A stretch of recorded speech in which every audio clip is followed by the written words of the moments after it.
Welcome back to another video, guys, and inside this video we'll be talking about the new balance changes that dropped last Tuesday. And I think they've been really crazy. I didn't expect them, but without wasting more of your precious time, let's get to it.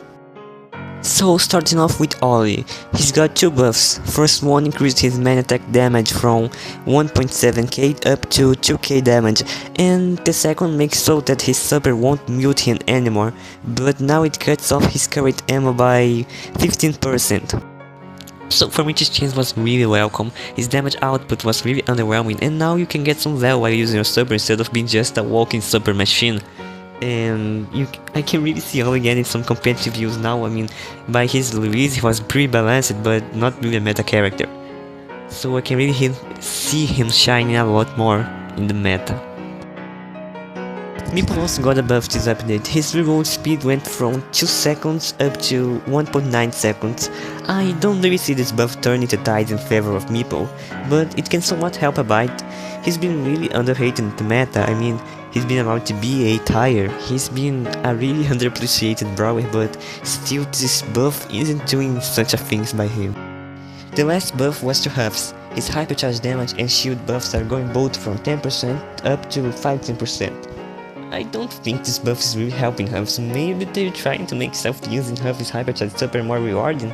Still, I think this will be almost zero impact on him. I mean, this is not what he needed. He will stay just the same, it's just a nonsense buff. Moving on to nerfs. We've got a nerf to get his main attack damage from 2.24k damage down to 2.16k damage. The same applies to the gadget since it scales with the main attack damage. So this was really welcome cause Gus was way too dominant on those passive maps, but this is no way turning Gus down. He will stay around in the meta even because of the infinite gadgets. It really gives Cookie Popper a lot of more value. Juju also got a nerf in her supercharge rate from 5 to 6 hits on ground and 6 to 7 in water and grass. I don't think this is turning Juju down. I mean, supercharge nerfs destroy brawlers in the past like Wu and Maisie. But with Juju it's just way easier to hit attacks, so I don't think a piece of ammo is doing such difference. For me this nerf was really significant. I mean, it's doing nothing to Juju. The next nerf is to Stu's Gazel heal, from 10% to 8% healing, approximately 640 to 512. I really like this nerf. I mean, isolated it does nothing, but it's returning his hypercharge bite down.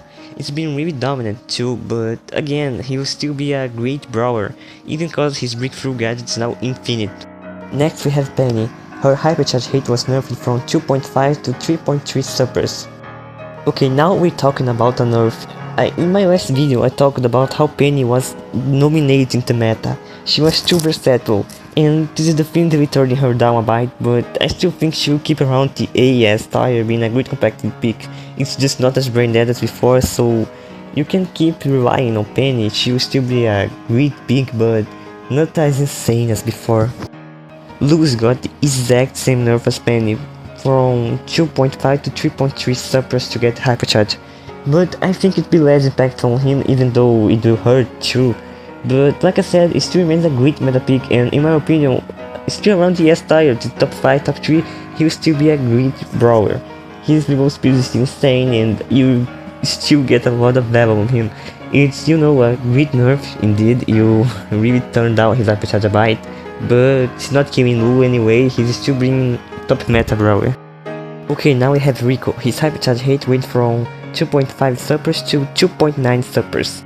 I like this nerf. I mean, we all know how they killed Rico's skill cap with the gadget buff and the hypercharge and etc. So hopefully this turned him down and increased his skill cap a bit. Max also did got a nerf, exactly the same as Rico. The hypercharge rate from 2.5 suppers to 2.9 suppers. It's a good nerf, but again, Max will still be cooking in the meta, even though a little more roughly. But still a really strong pick, you know. It will take a little longer to charge the hypercharge, but when you do, you still get a lot of value, so this is turning Max down a bite, but not enough to kill her again. As for final considerations, I'll do a summary of this video with my rough analysis of all the balancements.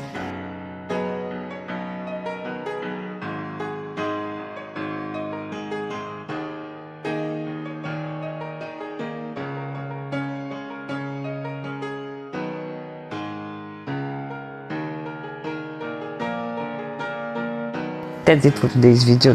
Thanks a lot for your presence, guys, and I'll see you all in the next video.